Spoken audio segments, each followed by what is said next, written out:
Monsieur Aïtala, merci d'avoir accepté notre invitation. Comment se porte le Hassania d'Agadir financièrement parlant? Premièrement, je vous remercie pour cette invitation et aussi c'est un grand plaisir de recevoir 360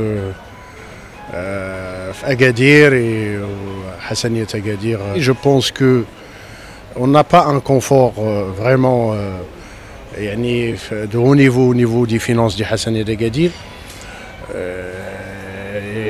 On est parmi des clubs qui souffrent au niveau de finances parce que je pense que tous les clubs marocains souffrent la même problématique. Parce que le cadre d'association, surtout le cadre d'association, ne permet pas d'avoir des entrées d'argent en plus. Et je pense que le football marocain en macro doit passer au stade des sociétés. On arrive quand même à gérer nos crises. Je vais dire nos crises. On arrive à honorer nos engagements vis-à-vis de nos joueurs, de notre staff technique. On n'est pas 100% à jour. Mais alhamdoulilah, actuellement on s'en sort. Pour la première fois de son histoire, le Hassania est qualifié en phase de groupe d'une compétition africaine majeure. Comment est-ce que ça s'est fait? C'est le travail de longues années. C'est une première. C'est une première pour le Hassania d'Agadir. C'est vrai qu'en 2002, en 2003, on était sacré champion du Maroc. On a joué la Champions League, la CAF et la Ligue des champions arabes.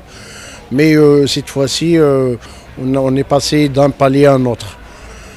Avec toutes ces exigences, comme vous le savez, c'est des déplacements à l'extérieur du Maroc qui demandent de l'argent, qui demandent une logistique un peu spéciale. Exactement. Oui, c'est alhamdoulilah, au niveau du Hassania, ça nous a fait du bien. Parce qu'on a éliminé les longs déplacements à l'extérieur du Maroc. Les tirages au sort, on est ce qu'on est. On affronte le Raja, on affronte Berkane. Il y a une chance pour un club marocain de passer, mais il va y avoir 2 sur 3, Inch'Allah. Le Hassania va disputer et essayer de chercher ses chances parmi ces 4 clubs. Et il ne faut pas aussi oublier le club congolais qui est un club quand même qui a fait un bon résultat contre Berkane. Un match nul, c'est pas facile de faire avec une grande équipe de Berkane qui est actuellement l'une des grandes équipes au Maroc, champion en titre, voilà, et puis qui a une expérience importante pour la compétition africaine l'année dernière. Lors du mercato hivernal, il n'y a pas eu de recrues. Quelles sont les raisons? Pour les mercatos, je peux vous dire que c'était un choix. C'était un choix. On a un groupe soudé. L'entraîneur a pris une décision. On a pris une décision ensemble, l'entraîneur et le staff administratif, à ce qu'on ne fait pas de recrutement parce que, comme j'ai dit au début, on a un groupe soudé et les finances aussi ne le permettent pas. Donc, il y a aussi l'handicap, il n'y a pas de joueurs prêts. Il n'y a pas de joueurs parce que si on fait une comparaison entre le mercato hivernal et le mercato début estival, il y a une grande différence. Il n'y a pas de joueurs libres de haut niveau. Donc c'est une décision qu'on a prise ensemble, à ce qu'on garde notre stature comme il est, à ce que si on a de l'argent à gaspiller dans l'achat de joueurs, autant on paye nos poulains pour qu'ils aillent de mieux en mieux pour faire de bons résultats. Et concernant nos centres de formation du Hassania d'Agadir, est-ce que vous pouvez nous en parler davantage? Malgré les défaillances au niveau de l'infrastructure, on arrive quand même chaque année à avoir 3-4 jeunes qui accèdent dans l'équipe première. Donc Et je peux citer des noms. Cette année, il y a Kimaoui, il y a Bahdi qui est titulaire maintenant.